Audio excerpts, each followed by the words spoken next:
Hello, Days of Our Lives fans.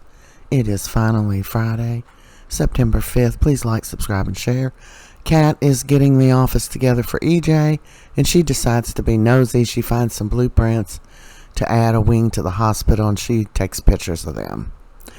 Alright, so Tate is telling Patch and his dad, Brady, thanks for helping him check into things.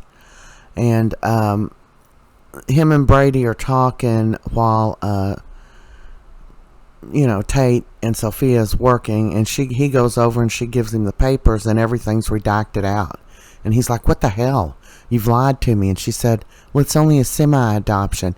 He said, "But we agreed on a open adoption." So she's screaming him all over the place.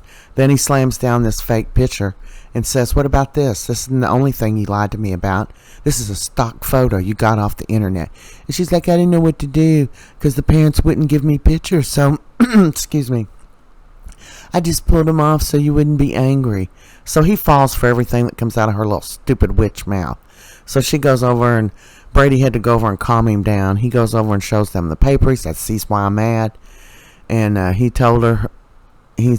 seems like he believes her. But Brady told Patch, "I'm not buying this. We're going to keep digging." So that is indeed what they're going to do, is keep digging.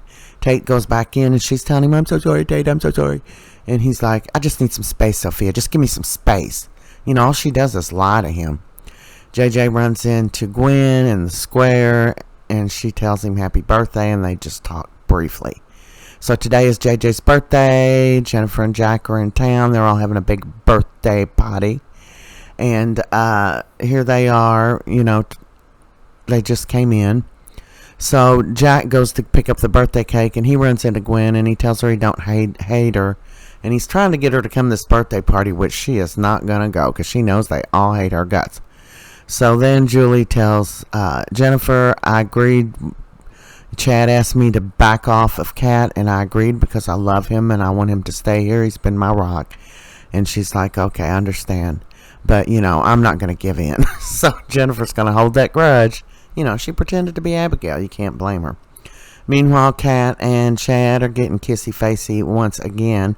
He stops by her apartment on the way to a meeting. And apparently her brother's parole is coming up. And she's wanting him to go easy and not recommend the worst, to recommend him to get out. But he said he was going to kill me and take me away from my children who would then have no parents. So he said he would think about it. He seemed kind of aggravated, she asked. And later, Jack and Jennifer at the end of the show was asking him, "We hope you're going to ask for the maximum for him," because they knew his parole was coming up as well. So we'll see what happens there. So here we are at the birthday party, and Chad's like, "Cake? Is there cake here?" So he's got his mind on the cake. Him and Jack are briefly talking. He was asking if he had seen Gwen because he just saw her. He said, "Not really. JJ's going into work early. He didn't know he was getting a birthday party." So they're going to go on and do the cake and wish him a happy birthday. And they bring in the cake. He blows out the candles.